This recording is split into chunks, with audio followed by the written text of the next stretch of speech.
जय हिंद साथियों, welcome back my channel. जैसा कि आपको मालूम है, अपने इस चैनल पर मैक्सिमम वीडियो ऑटोमोबाइल सेक्टर से रिलेटेड मिलती हैं। ये अल्फाज क्यों कहे कि भाई पुरानी कार खरीदने से पहले इस वीडियो को देख लो, तो उसके कई सारे रीजन है, कई सारे कारण है। वो सारी चीजें हम इस वीडियो में आज जानने वाले हैं। जिसने भी पुरानी कार खरीदी है या खरीदना चाहता है या खरीद ली है या भविष्य में उसकी कोई प्लानिंग है, तो आज का ये वीडियो उसके लिए बहुत ज्यादा इंपॉर्टेंट साबित होने वाला है, क्योंकि इसमें कुछ ऐसे फैक्ट्स आज आपको पता लगने वाले हैं जिससे आप अनजान हैं और जो आने वाले समय में आपके साथ तगड़ा पर इफेक्ट डाल सकते हैं। तो जो भी चैनल में पहली बार आया तो प्लीज चैनल को एक बार सब्सक्राइब कर देना, साथ ही बेल आइकन वाला बटन दबा करके नोटिफिकेशन पे ऑल को सिलेक्ट कर देना, जिससे कि सबसे पहले हमारा वीडियो आप तक पहुंचता रहे। और वीडियो अगर सही लगे तो एक लाइक करके वीडियो में। जब भी आप गाड़ी खरीद रहे हो सेकेंड हैंड कोई भी कार, तो उसमें कुछ चीजों को आपने ध्यान देना है, और उन चीजों को अगर आपने ध्यान में नहीं रखा तो आपको क्या प्रॉब्लम्स होगी वो भी मैं यहाँ पे आपको क्लियर कर। सबसे पहले तो जब भी आपने कोई भी कार खरीदी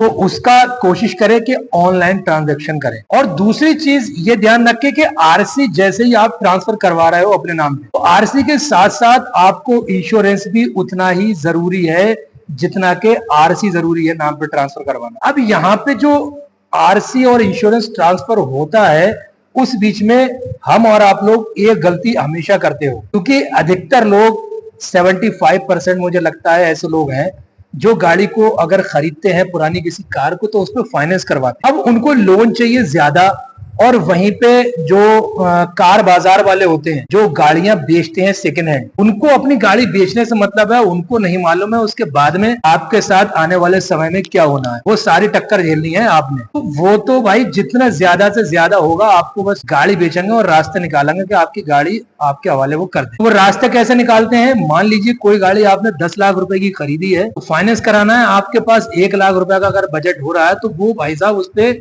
लोन करवा के दे रहे हैं आप, और 9 लाख रुपए का। अब वो 9 लाख रुपए का लोन कैसे होगा?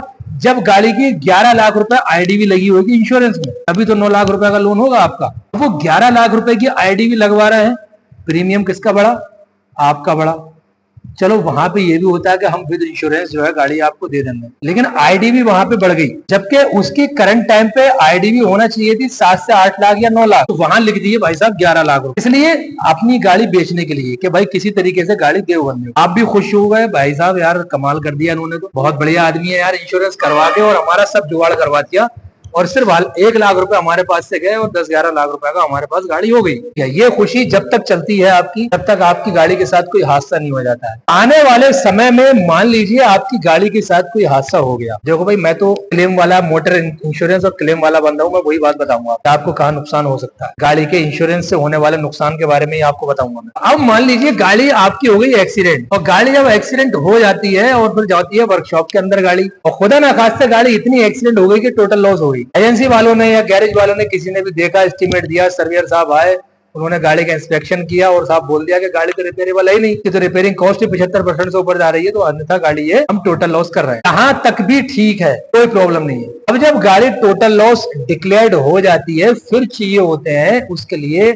कंपलसरी जो जरूरत होती है जिन डॉक्यूमेंट्स की, जिन पेपर्स की, वो चाहिए। अच्छा, गाड़ी उन्होंने देखा कि सेकेंड हैंड है, एंडोर्समेंट है गाड़ी के अंदर, एंडोर्समेंट दो। अब एंडोर्समेंट आपने लिया, जो ट्रांसफर होता है इंश्योरेंस उसको एंडोर्समेंट बोलते हैं, एंडोर्समेंट पेपर आपसे लिया। अब जब सर्वेयर ने देखा कि यार इसमें तो ये 8-9 साल 7 साल पुरानी गाड़ी है या 6 साल पुरानी गाड़ी है, कीमत तो यार भाई ज्यादा लगी है, और आपके दिमाग में ये चल रहा है कोई दिक्कत नहीं है, 11 लाख रुपए कीमत लिखी है, हमें तो वो पैसा मिलेगा। ऐसा अगर आप सोचते हो तो बिल्कुल ही गलत सोच। आपकी गाड़ी में जो कीमत लिखी है बीमे के अंदर, गाड़ी की आईडीवी, अगर वो सही है कैलकुलेशन के अकॉर्डिंग, तभी आपको मिलेगी, अदरवाइज वो आपको अमाउंट नहीं मिलेगा। तो फिर कितना मिलेगा उस पर भी हम बात कर लेते हैं। सर्वेयर यहाँ पे आपसे रिक्वायरमेंट रखेगा कि भाई आपने गाड़ी जो खरीदी तो उसका मुझे कोई प्रूफ दो आप, क्योंकि 5 साल तक तो कैलकुलेशन हो जाती है, तो एक शोरूम प्राइस है उससे, और 5 साल के बाद गाड़ी की कंडीशंस के ऊपर डिपेंड करता है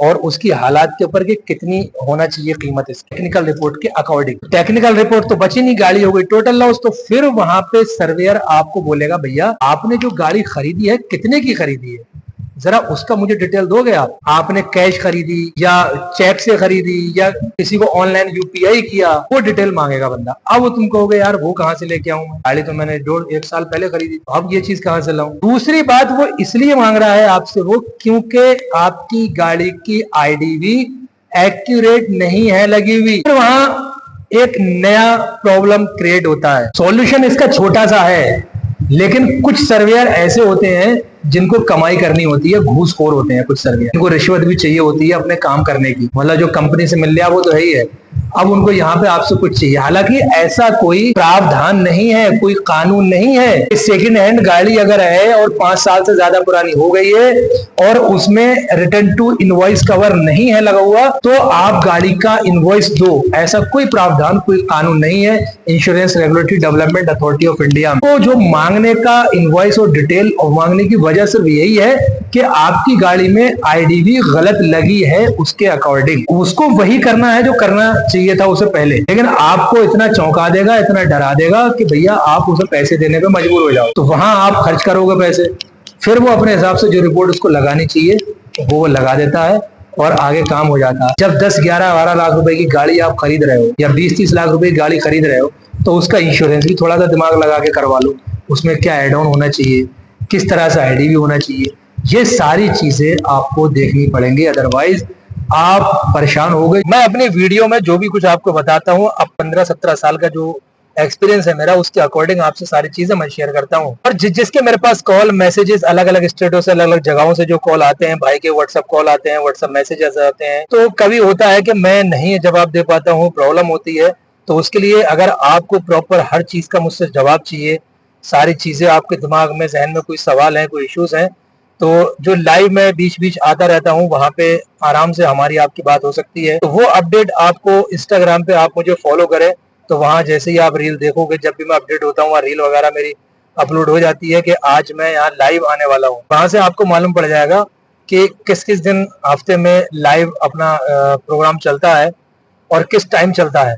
वहां पे आप सबके सवालों के जवाब देने के लिए ही मैं लाइव आता हूँ। और जैसा कि आप जानते हो, हमेशा की तरह जिस तरह से वीडियो में आप बताता हूँ, एज ए कंसल्टेंट मैं आपको एडवाइस करूंगा वहां पे, और जो भी मेरे जानकारी के मुताबिक जो भी चीजें होंगी वो आपको मैं शेयर करता हूँ और करता रहूंगा।